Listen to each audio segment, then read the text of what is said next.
Good morning, everyone. Kevin here from Skywatcher, and welcome to another episode of the What's Up webcast. We do this every Friday, 10 a.m. Pacific, right here at the Skywatcher USA YouTube channel. Every Friday, we check out everything from what's up in the nighttime sky to equipment to helpful tips and tricks on viewing and imaging. And of course, at the end of the month, we have a special guest on to talk about their specialty in the field of astronomy. It is the beginning of the month, it's the beginning of the month. It's March 3rd, 2023. We're 3 months into the year already, which is crazy. If you like what you see here at the What's Up webcast, please go ahead and subscribe, leave a like on a video, let us know we're doing a good job and that we should keep doing it. If you have an episode idea, go ahead and email us at info@skywatcherusa.com and title it What's Up. We're always looking for future ideas on episodes. If you also want to keep up with what's going on at Skywatcher, maybe potential sales or all kinds of offerings, you can go over to skywatcherusa.com, go up at the top and click subscribe and save. Enjoy our email list. And yeah, that's pretty much it. If you're looking for some cool Skywatcher swag, you can go over to skywatcher.threadless.com. We got all kinds of cool shirts and stuff like that you can match up to your favorite product or just some cool things to go along with your astronomy gear. But go ahead and check that out over there if you're looking for something nifty to do. But yeah, so it's Friday. We're digging into the beginning of the month, which means we're checking out what's up in the month. This is also March is also Women's Month. So we have a lot of women-based stuff happening at the end of the month. That's going to be really cool. We're going to have Stella on, which is an astrophotography group for women. We'll have the organizers of that group on, which is going to be cool. They're all fantastic people, amazing astrophotographers. We're going to have Kat Mansion on at the end of the month, she is a fantastic space artist. You can check her out on Instagram. And then we're having Jess Rodriguez, who is the STEM organizer for Mount Wilson Observatory. We'll be wrapping up the month with her. So we've got a lot of special guests packed into the month because it's a special theme going on. But today we're just talking about what's going on in the nighttime skies for March and also unveiling the new Totem target. For those of you who have done Totem, which is target of the month, they're generally very challenging targets that we try to put up and get astrophotographers to go out and take some cool pictures of them. And you get a cool patch at the end of the month. For those of you who have sent in all of your February entries for Abell 12, we have all of that list put together and we'll be shipping out your patches here in the next week or two. So keep an eye out on the mail. You'll be getting your patch for last month's entries. So we appreciate all of you who provided your images for that. Right on. Okay, let's get going. So the brightest thing in the nighttime sky, of course, is the moon. And the new moon for the month is March 21st, which means your dark sky weekend to get out and view is the 18th and the 19th. However, there's going to be a really fairly thin crescent on the 25th and the 26th, so you could get out on the following weekend too. Just know that the moon's going to be a little bit bright in the early evening, and then it will set probably before midnight, and then you'll have a nice run of the springtime objects and all the galaxies that are up in the later part of the evening. Now that's new moon. That'll be the darkest part of the month, of course. And then we have the full moon. The full moon this month is March 7th, which is coming up on Tuesday. So next Tuesday is the full moon. And the name of the full moon is the worm moon. This basically comes from the worm starting to come out of the ground and the trees and all kinds of stuff as the ground thaws from the cold winter months and we start to move into spring, which will be at the end of the month as well. So that is the full moon for the month. That's going to be on March 7th. So you probably already see the big bright moon in the nighttime sky already. And yeah, so something kind of cool there. Planets.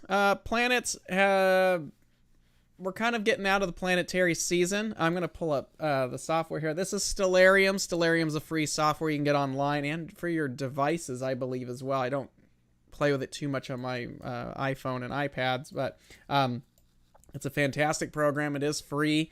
It's a nice planetarium program that you can download on your computer and kind of figure things out for the nighttime sky, constellations. It's really kind of an awesome software. And you can also control telescopes with it with the right connections. So Right now, you've probably seen in the western sky just after sunset, Jupiter and Venus are kind of hanging out there. They had a close conjunction the other day. There we go. Boop, boop. You probably saw this. Unfortunately, here in Arizona, it was cloudy and rainy, so we missed it. But yeah, Jupiter and Venus had their close approach on the 1st, which I believe was Wednesday. So that was on the 1st. And now they're going to start making their way farther apart. We are losing Jupiter now. It's starting to get out of the nighttime sky. You'll see it over the next week or two. But it is descending down towards the horizon, and we will be losing it. Venus, on the other hand, is quickly heading upward. So that's going to be visible throughout the entire month.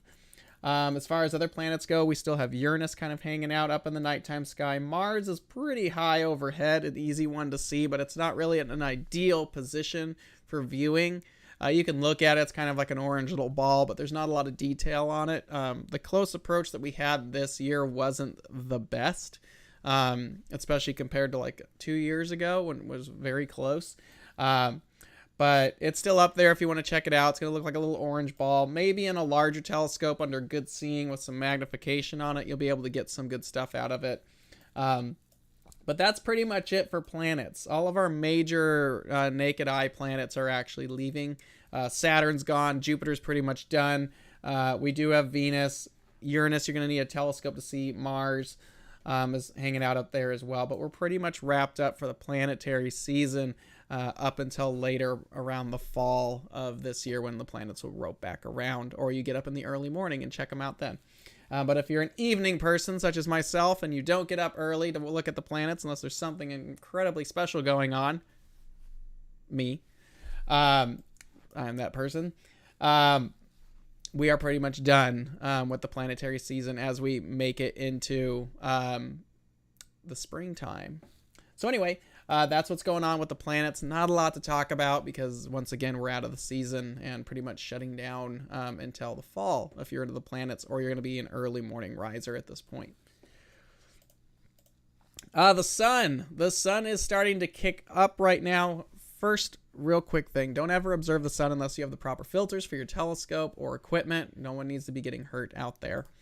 So the sun is being very dynamic right now. It's constantly changing. It's an amazing thing to go observe. Now, there are different filters that you can observe the sun with, such as white light filters, which look at sunspots, which is in the photosphere.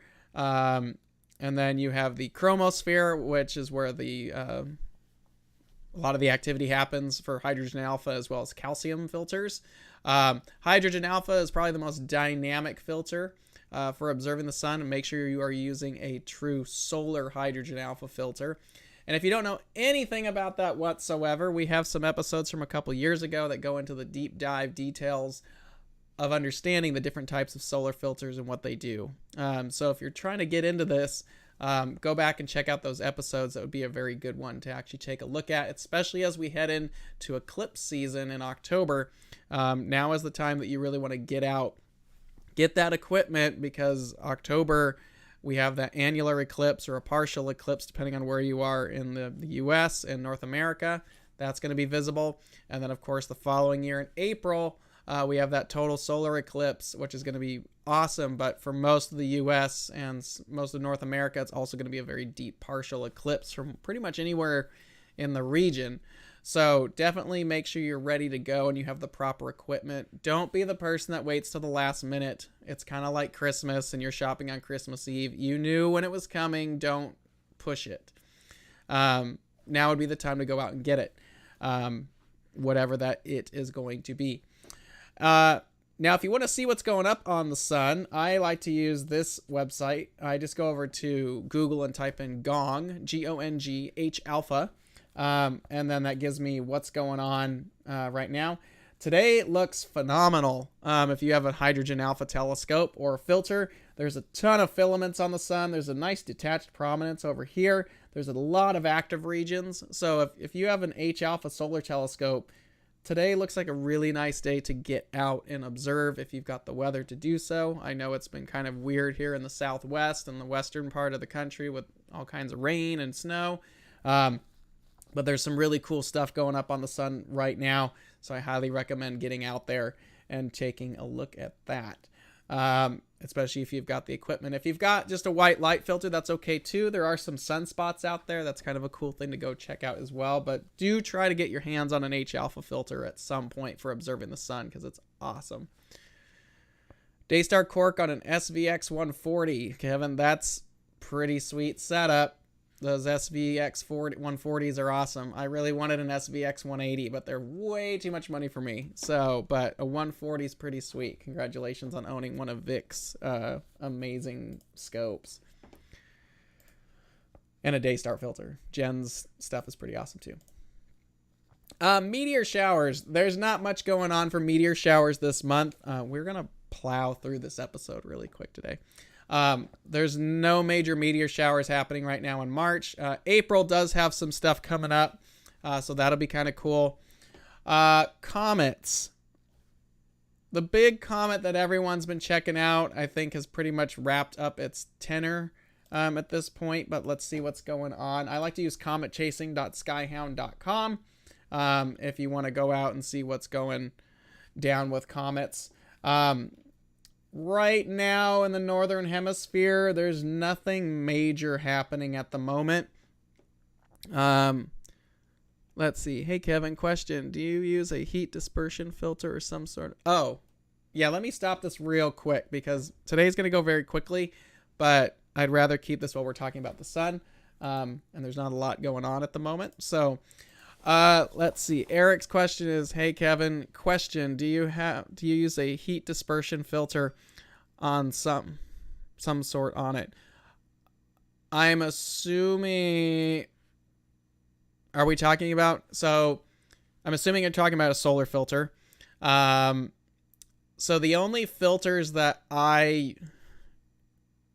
Let me see how I can put this. So, I have a couple different pieces of equipment. I have a Lunt Double Stack 40.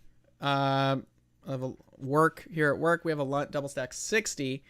And then I have an original Tucson Coronado 90 Double Stack. And then a Daystar 0.4 Angstrom Quantum filter, which is a monstrosity of a powerhouse when it's put on the big refractors. So the dedicated telescopes like my Coronado and the Lunts, they have all the filtration built in on them. You just go out, throw them out there and use it. And they're pretty much set to go. The Daystar filters, however, are a little bit different. They're a rear mounted Etalon rather than a front mount or pressure tuned where it's built into a system inside of a cavity. So when you're using a Daystar filter, that's normally being paired with some kind of a parent telescope. Now with that, you will need to use some kind of additional filtration in the system depending on the aperture of your telescope. I use a UV-IR filter. That's what the Tiffany and Jen over at Daystar recommended. The UV-IR handles most of the logical refractors. You put that in front of the Daystar filter, usually on the diagonal, and that reflects some of the heat out of the system. On larger instruments, like a 150 or even Kevin's 140, if you're going to be using it for like real serious stuff, you might benefit from having a front-mounted energy rejection filter, or ERF, which can be a little spendy because they are very large filters. And they are generally set up specifically for your telescope. So if you're using a Daystar, or you're thinking about buying one, I would recommend calling up Daystar, talking to Tiffany. She's amazing. She usually picks up the phone. She'd be happy to answer any of those questions for you. But if you're thinking about buying a Daystar filter, and if you are, now would be the time to do it. Give them a call and they will tell you specifically what you need for your specific setup. If you're using a small refractor, you could probably get away with something a little bit more budget friendly. If you're using something big and serious, you might need to look at a dedicated ERF. Most of the time, a UV-IR filter works just fine. I think I have an Optolong one. Kevin's got an Astronomic. They all work. But yeah, if you're really thinking about getting like a Daystar filter in particular, definitely go out, talk to the team over at Daystar before you really get things going, and make sure you get all the equipment that you need to do it safely. If you're buying something dedicated like a Coronado or a Lunt, it's ready to go out of the box. You don't need any additional equipment most of the time. Let's see. Did you observe Jupiter in the Venus conjunction? No, it was cloudy and rainy. So I saw it the day before, and I saw it a little bit last night, but I didn't get the close approach one because it was completely clouded over. I forgot Ceres. I normally don't talk about the minor planets too much, mainly because I try to approach it from something as a beginner where you can just go outside and check it out. That's my mentality on putting these episodes together for What's Up in the Nighttime Sky, is to kind of blend it on things that someone new to the hobby could go out and see.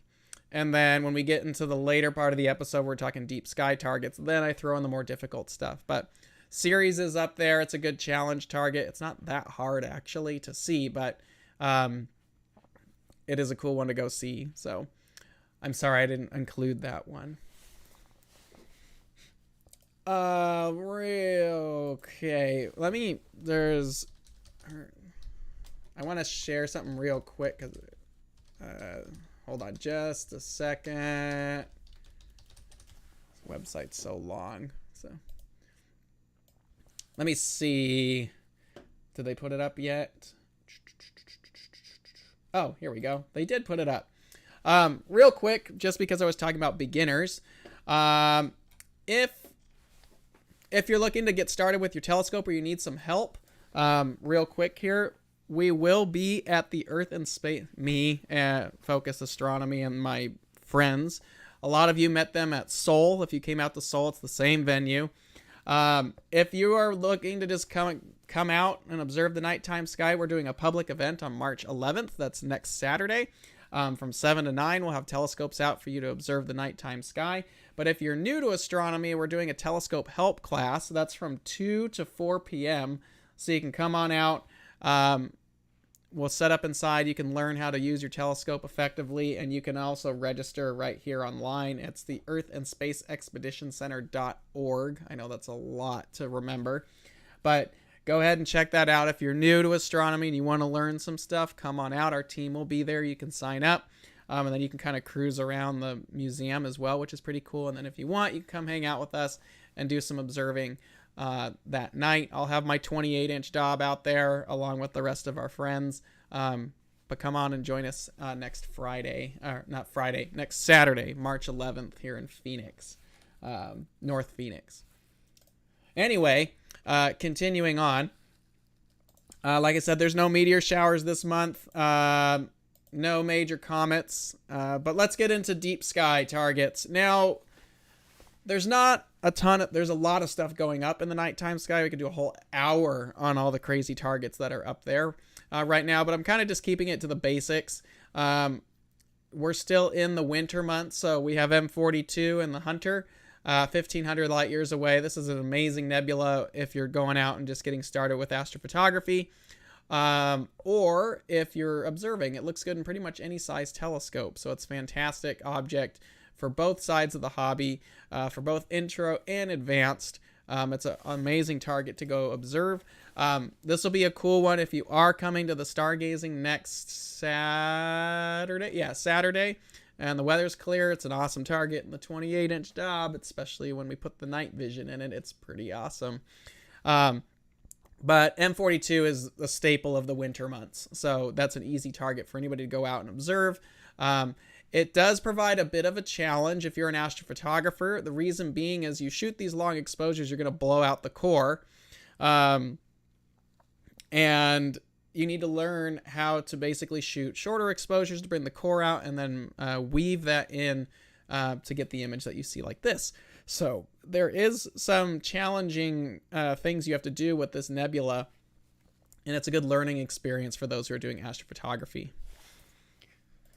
Next one, which is my personal favorite, is the Horsehead IC434. That's also in the Hunter, about 1,300 light years away. Not far from M42, but it's the complete other side of the spectrum when it comes to difficulty. M42 is a walk in the park. You can see it in a pair of binoculars if you wanted to. The Horsehead Nebula, on the other hand, Takes cameras or some serious aperture to get out there and do the observing on, and some specialized equipment. I had a gentleman, it was actually a joke. He might be watching too, but it was funny. I do a small star party for my friends group out on the east side of Phoenix once a year. We have a lot of snowbirds that come in from out of state. So we usually do an event. A few years ago, I brought my old 20-inch Obsession out and let them look. And of course, it's a 20-inch, so the first thing everybody wants to try is the horse head. Tried it on there. You could barely see it. And then a few years later, the 28-inch was done. So I brought the 28 out a year ago when we first finished it. And we tried it again. And he couldn't see it. It was there, but he couldn't see it. And this year rolls around, and I've got my 28-inch now with the night vision. And he finally saw it. So the running joke was I had to spend an incredible amount of money to get this guy to be able to see the Horsehead Nebula. It was funny. I guess you had to be there, but it was funny. The Horsehead Nebula is a bit of a challenge because it's mainly hydrogen. There's not a lot in there that the human eye that can really detect well. IC 434, which is all this red hue, the eye just doesn't pick up that frequency of light very well. An H alpha filter for imaging won't do you any good, but an H beta filter, which is basically shows the exact same details as hydrogen alpha, but it's less excited hydrogen, is more in the green part of the spectrum, which is easier for our eye to see. So you would use an H beta filter on this nebula to help bring it out. What I would let you know is if you are trying to see the Horsehead, it tends to be a lot larger than people think. And I find if you have the telescope, you want to move it side to side to see what moves in the field. Generally, you're going to see a very faint, almost looks like a black thumbprint. And then you'll see a little bit of the haze of IC 434, this red portion there. That's what you're looking for. Sometimes you need to get Alnitak out of the field of view because it's pretty bright. But the Flame Nebula right down here is incredibly easy to see in most telescopes. But if you can see the flame, then you know you're nearby. But the Horsehead is a lot larger than some people actually think, especially when you're using a larger aperture instrument and the focal length's about 2,000 millimeters or longer. It can be difficult. The Pleiades is still up there hanging out. M45, that's in Taurus, about 500 light years away. It's an amazing object in pretty much any size telescope, whether it's naked eye or binoculars or a small telescope or a big telescope. Now, the nebulosity that's around this is actually quite interesting because the star cluster itself is actually passing through the dust currently. So they're not actually part of each other generally. So they're actually passing through. The tricky thing about this type of nebula, because it's a reflection nebula, so the light from the stars is reflecting off of dust inside the nebula, there's no filter that really helps you with this. However, if you are using a one-shot color camera, the new Antlia Tri-Band filter does a pretty nice job if you're trying to shoot targets like this. It's not particularly designed to help you with reflection nebulas, but the band passes that filter allows to go through can help in like a light pollution location where it doesn't completely eliminate a reflection nebula like some of the narrowband filters. So I just got one of those filters. I have a couple friends who have those filters now, and I have noticed it does a very nice job at kind of being it's better than like a general light pollution filter, like a CLS filter or like an L Pro or something like that. And it's not quite as extreme as like an L Enhance. So if you are a one-shot color imager, I would definitely take a look at that Antlia Tri-Band filter because it works very well for a lot of targets out there. So good luck with that. They're not too spendy either because they're not like a full-blown narrowband filter. Another target up near the Hunter is M78, 1,600 light years away. Now M78's a bit tricky. There's a lot going on in this region. So you have a reflection nebula, you have a dark nebula, and then it's right next to the Barnard Loop, which is a large emission nebula. So, again, this one's not exactly ideal for in-town observing. And even in dark skies, it's not the most amazing target to see. I do have to try it with the large Dob now and see how it looks. But this one's a very dynamic region if you're doing astrophotography, because the dark nebulas in here are very complex. There's some reflection nebulas in there. And then, of course, you're so close to the Barnard Loop that there's a lot of emission going through there. This particular one was actually done, is LRGB, and then there's some H-alpha wrapped into it, which is kind of a cool thing to do, especially if you're a monochrome imager, where you can actually shoot your color, do your luminance. And if you are new to monochrome, the most important part of it is a good luminance channel. The luminance channel is where all your structure and all your detail is going to come from. And then you can go back and splice the color in there. But if you want to pop the hydrogen out in something like this, what you can do is go back and shoot hydrogen for a few hours, or H-alpha, and then weave that in to some of the red data and help pop that out and kind of blend it in there. And it actually helps pronounce the hydrogen in the clouds a little bit more. So it's a good one to actually try out and kind of experiment with that. You can actually probably start to do this with a one-shot color camera because of these new filters that are coming out. And then you have the abilities like in PixInsight, we're able to fracture the color channels apart, so RGB, and then you could actually go back and try to weave some of that data in there. You just don't have as much control as you would a monochrome thing. Let's see, there's some questions in here. For one-shot color, what filters would you recommend? Filter wheel full or not change? Let's see. Okay. So in the past, I have normally just picked a filter for when I'm using the one-shot color cameras. I usually just pick a filter for the night and just keep it in there on like a filter drawer. I'm a big fan of the Starizona filter sliders. They're awesome. However, I just did an install for a friend's telescope. We switched his Hyperstar system out for one of our Esprit 150s and did a bunch of upgrades on it. That was the first time I've actually put a filter wheel on a color system, and it's something that I've actually wanted to do for a while. And it's actually kind of nice because you can actually use filter wheels now with a color kit. Not that you physically couldn't before, but you have a reason to actually have filter wheels now for a one-shot color camera because there's options now. So I like the idea. I like filter wheels, and here's the reason I like filter wheels. Filter wheels are going to be able to contain all the filters that you're going to be using in a safe space, and it keeps them cleaner rather than you flipping out filter drawers all the time. Obviously, there's going to be certain setups like a Hyperstar or a Rasa or something like that where it's a filter wheel would be a large obstruction. But if you're using like a refractor, a Newtonian, or that's not going to be a problem, or obstructions won't be a problem, I like the idea of having a one-shot color with the filter wheel, especially because most of those filters you're going to be using are going to be for imaging, right? So the filter wheel system that I put on for my buddy's setup, it's a 6200 one-shot color, big monster camera.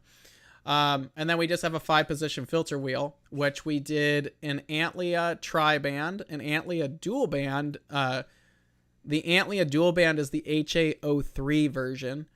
Their Antlia did come out, I think it was Antlia. They did come out with an S2 H beta filter. I don't know what you're going to do with that filter. I'm sorry to Antlia, but H beta and S2 is kind of a weird combo for filters. It's kind of like the filter no one ever asked for, if I'm being honest. I'm sure it's phenomenal because Antlia's filters are amazing. It's just a really strange combo. So that's out there. But in the filter wheel that I put together for my buddy, it was an Antlia tri-band, Antlia dual band HA03. There is like a general luminance filter in there. We have a blackout filter because a lot of the CMOS cameras that are out nowadays don't have a shutter, which is unfortunate because the minute you use a camera that does have a shutter, it's awesome. Taking darks and biases is super quick. But we have a blackout filter in there, and then we have an open slot in the wheel. So it's a 5-position wheel We're only using like 2 or 3 filters actually. And then we have an open slot. So it's a 5-position wheel. I only have 4 positions filled, and then we have an open slot to do the moon or something. But that's a permanently mounted system, so it's not a big deal. But if you have a one-shot color camera and you notice that you're starting to add filters to your camera setup, it might be time to look at a filter wheel, because it keeps them clean, it keeps them in a safe spot, and that way they're not just laying around and you don't have to touch them and mess with them all the time. So I think filter wheels are the way to go, personally, if you can. Not every setup is going to do it. Not every budget's going to allow it. So, all right, Sharpless 308, the Dolphin Nebula. This is one of my favorite nebulas up right now. The problem is it doesn't get very high, and the other problem is it's a lot of oxygen. So this is in Canis Major, about 4,500 light years away. I have not done this one visually. I'm sure the big Dobs can handle it. It's low though. It doesn't get very high. If you are going to go after this visually, O3 all the way. Oxygen 3 filter. That's why it's glowing blue. There's a lot of O3 sitting in this nebula. Now, it's the same thing if you're going to be doing this from an astrophotography perspective. You need to pound away on the O3 data for this. Big problem with oxygen 3 filters is, number one, moonlight is actually in the same frequency as oxygen 3. So you're going to be limited on how much time you can actually push on this target or anything that has O3. Because unlike hydrogen alpha, which filters out everything, O3, just because of where it sits in the spectrum, happens to be along the same frequencies as a lot of moon glow and even some light pollution. So if you're shooting oxygen 3 narrowband, particularly in the city, actually, if you're shooting oxygen 3 period, it's going to take more time to build up that signal, because a lot of cameras are not super sensitive in that frequency. So it's going to take more time. I've seen a lot of images where people spend a lot of time on hydrogen and not enough on O3. So you need to actually build up the O3 data to get that saturation and signal to come through, to make up for how there's a lot of signal in hydrogen alpha. There's not as much signal in oxygen 3. So you need to shoot more O3 to bring up the signal in your image to compare it to H alpha. Like H alpha, you could probably do an hour or 2 and it would look amazing. O3, you're probably going to need to do 2 hours, maybe more, depending on how faint the target is. So that's one problem with oxygen 3 filters, and it has nothing to do with the filter itself. Number 2 actually has to do with the filter itself, is the bandwidth of the filter. The narrower the bandwidth, the more contrast and the more on band the filter is going to be. So if you're shooting in town like this guy, the Sharpless 308, if you want to make sure you're filtering out as much of the trash that's in the sky as possible, the narrower the bandpass of that filter, the better. That's why a lot of times, a lot of people would recommend that you spend way more on your O3 filter than you would, say, like an H alpha. Personally, unless you want to shoot the Hubble palette, which some people do, I wouldn't actually waste your money on like a sulfur 2 filter. I would actually just do bicolor, which is like what you see here. This is a bicolor image. It's H alpha and O3. I would not waste my money. I've had S2 filters. I have 2, and I never, ever use them. And they're nice ones. I don't use them because most of the objects up there don't have sulfur.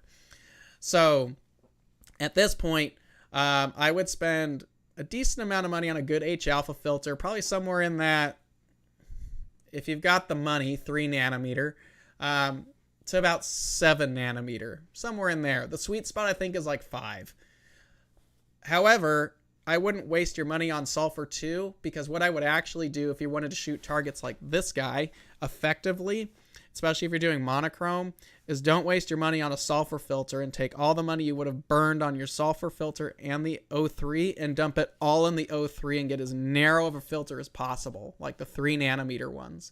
So you could get away with like H alpha somewhere in the 5, 6, 7 nanometer range, which is more budget friendly, and then spend a bunch of money on your O3, like 3 nanometers. And that will allow you to use the O3 more often, especially when the moon is up. So you're not wasting as much time waiting for the moon to go away. You can get away with more stuff, more time. So that's how I shot this one. This one was done with a 5 nanometer H alpha and a 3 nanometer O3. And the 3 nanometer O3 gives you a ton of contrast on something like this because it's such a narrow band. But give it a go. That's just my recommendations if you're talking about narrowband filters and stuff like this. I'm a really big fan of filters. I like messing with them. I think they're cool. I know there's some questions in here. Blah, blah, blah, blah, blah. I have been considering a dual scope setup. Want to add one-shot color to my mono rig. Capture luminance and narrowband. That's exactly what I do, Kevin. In our observatory in California at Skies Away Remote Observatories, there's our setup, Skywatchers, and that is an Esprit 150 ZWO 6200 and a full set of chroma filters. It works awesome. A friend of mine that's in the same observatory lets me borrow his setup, and he kind of duplicated what we have, almost 1-to-1, except his setup is one-shot color. So a lot of times what I'll do is I'll take our setup and pound away on luminance, and then I'll take his setup and just pound away on color, and then I will actually blend the luminance into the color data, and it works really well. And let me just bring up, because we have time, let me just bring, if you guys would like an episode on that, that might be kind of interesting to talk about blending luminance and one-shot color together. Because the one thing that sucks about one-shot color is you don't have the boost of the luminance. But you can add luminance data onto one-shot color, and it does a really nice job. So one of my favorite targets that I've... where is it? There we go. So I did this as an experiment, and some of you have actually seen this already. This process was actually done on this because I wanted to try it. So this was Comet Leonard a little while ago where it passed M3. And like Kevin said, limited time is kind of where this was coming from. So the comet is moving really quick, and I wanted to get it where it was near M3. So the goal was, what would happen if we shot the comet in luminance and one-shot color at the same time? So the nice thing about this is there's two telescopes shooting it simultaneously. It's kind of like contact. Why have one when you can have two at twice the price? But the advantage of this is we only spent 20 or 30 minutes, or I only spent 20 or 30 minutes actually imaging, but I got about an hour worth of data because they're both shooting at the same time. So I shot luminance on it, and then right next to it I was shooting color, exact same time. And that's how it turned out. I was really, really happy with it, and I really like that technique because, again, it's all about time and throughput. So yeah, you could go out for days and days and days on end, or you could actually just shoot it at the same time with two different setups. We'll have to do an episode on that, luminance and one-shot color, and shooting at the same time. I know there's some people out there that do it. The thing that sucks about it is you have to have almost two of the same setups. Next one is M1. This is the Crab Nebula. It's up in Taurus, about 6,500 light years away. It's a fun one. It's small. If you're in a dark sky site, you can see some of the tendrils in there in very, very large telescopes, probably around a 20-inch or so is where you can see some of those tendrils. You probably want a UHC. I should try an H-beta sometime. I haven't tried it, but UHC or H-beta would help bring out those tendrils. Again, they are very, very faint. The only time I've really seen them pop is with my night vision on the 28 Dob that I've got. It's really impressive there. But other than that, M1's going to look like a little fuzzy ball visually. There's not a lot to it unless you've got some serious aperture to throw at it. Visually or imaging wise, it's a little bit easier, but the big problem is it's small. But again, getting some of that structure to come out, some hydrogen alpha detail would be good. Let's see. Blah, blah, blah. Oh, wait, I'm sorry. There's some questions here I missed. For one-shot color, what filters would you recommend? So filters I would recommend for one-shot color: Antlia Tri-Band, Antlia Dual Band HA03.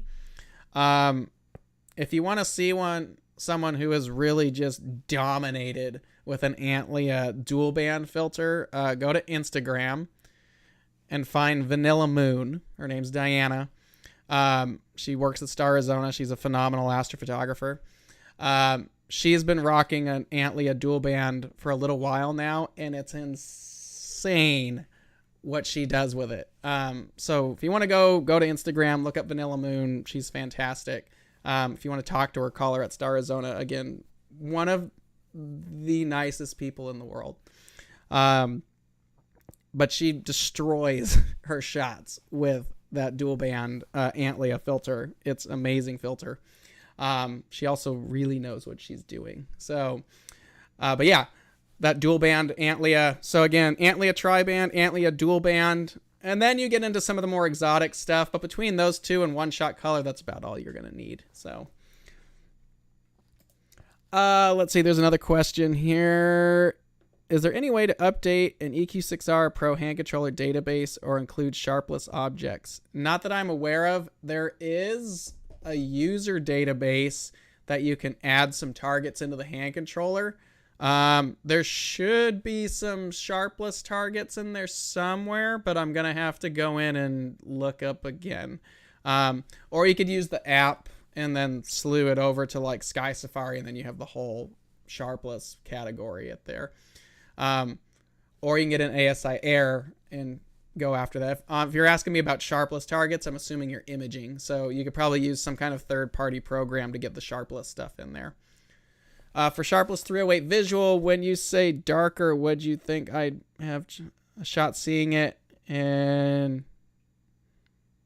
5.5, 8-inch dop?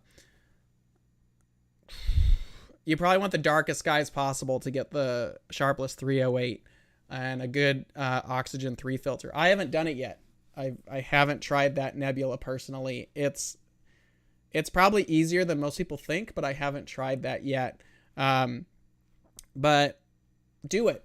See, this is the big thing about visual stuff that I see a lot of people actually do, is you get a lot of questions on, hey, is it doable? Which is a fair and accurate question on anything. But if you're in a dark sky site, just try it. You'll have a lot of people over there that'll say, oh, don't even bother. No, if you're in a good site, try it. Experiment with it.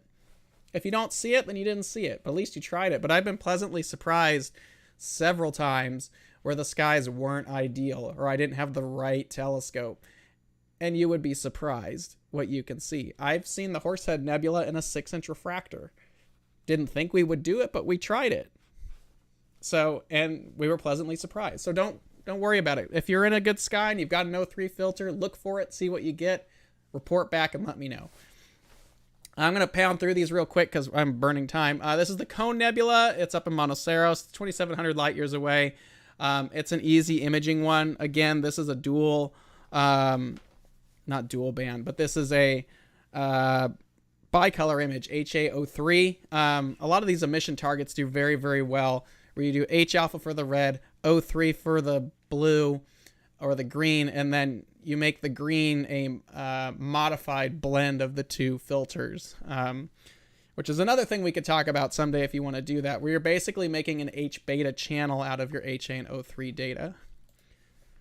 Same thing with the Rosette Nebula mono, or this one was a bicolor image as well. Just kind of experimenting with some stuff. I got to pound through it because we're actually getting to the end of it, and I have a bunch of stuff we have to go over. All right, here we go. Target of the month, Totem, as we call it. Some of you are collecting a bunch of patches. So Totem rules. This is for imaging only because we actually want to know that you did it. If you have your entry, please email it to Totem, or TOTM, yes, at skywatchusa.com. I need your name, equipment, image specifications, mailing address. It's for the US and Canada only. I'm sorry. In the FIT file or a RAW file or whatever the RAW version of your telescope is, so we know that you actually shot it during the month that the actually was going on. Most of the totem targets we try to make challenging. We try to get you off the beaten path. Rarely will these ever be a Messier target. So this month totem is an easy one. Okay. Eric says this month is easy. That means next month we're going to have to make it even harder. So yes, I know this month is easy. Easier. But it's a lot of the times it's not always about making it difficult. It's just about trying something new. Get off the beaten path, shoot something cool. There's a bunch of stuff out there.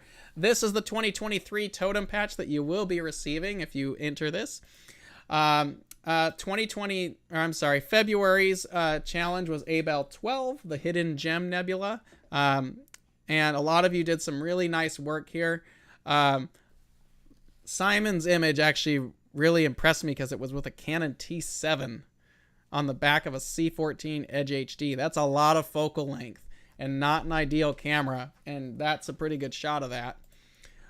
So a lot of you did a very nice job on this, so thank you all for this one's very nice. I like the cluster next to it. There's some really cool shots that came in this year or this month, so thank you all for providing your images there. And we definitely appreciate you being a part of it. Hopefully it was something fun to get you to take a look at what's different floating out there in the universe. So I like the color on this one. That was a nice job. This is a challenging target because you have a really bright star and then getting the nice detail on the nebula. It's difficult. So anyway, that's all of our entries. For the record, I wasn't able to shoot the totem March target because the weather has been very bad. So we borrowed Hubble's. So I expect all of your images to be this good or better. Yes, your little tiny short tube 80 needs to outdo the Hubble Space Telescope. So this is the target of the month for March. Hubble Variable Nebula, NGC 2261 in Monoceros. I will let you know, there is a lot of nebulosity hidden around this nebula. So I would actually encourage you to go as deep as possible on this target. It is small, but there's a lot of cool detail around it. I saw a really nice location. So yeah, found a real nice image. I think Planewave posted it. One of their customers shot it and was really impressed. So there's a lot of really cool detail out there. So try to go deep on this one and see what you can find. But that is March entry there. So go ahead and do it. Again, I expect your images to be this good or better. And I look forward to seeing what you guys can get. So, and then for those of you who have already done and entered the February stuff, I already have your names on a list. They've already been provided to the shippers. So we're getting all of your patches out. They'll be going out in the next week or two. So we'll be getting those out the door. That's pretty much it for this month. Thanks for watching. Please go ahead and subscribe. It lets us know we're doing a good job and that we should actually keep doing this. If you like what you see here, please email us at info@skywatchusa.com. Let us know what you want to see next. Please leave a like on the video. That's pretty much it for March Night Skies. Next week, we're going to be talking Prima Luce Eagles. We did an ASI Air walkthrough, and a lot of people really like that. So this is the computer that we actually use at our remote observatory, is a Prima Luce Eagle. These things are phenomenal. But they're a serious piece of kit. So if you're looking to do remote imaging or you want absolute total control for your system, the Prima Luce Eagles are awesome. So we're going to go into detail there. I might try and snag one of the guys from Prima Luce to come in and talk to us too, because they know it really well. They can tell us all the cool things that their new ones do, the Gen 4s. But yeah, that's what we're doing next week. Thank you very much for hanging out with us this Friday. I hope you have a great weekend. Please stay warm. And we will see you guys next Friday. So I don't think there's any more questions either. But thanks very much, everyone. Appreciate you hanging out with us. Please leave a like on our videos. Subscribe if you are not here, because if not, I'm going to find you. Yeah, we will see you guys next week. So thank you very much. Clear skies. Have a good weekend. Bye.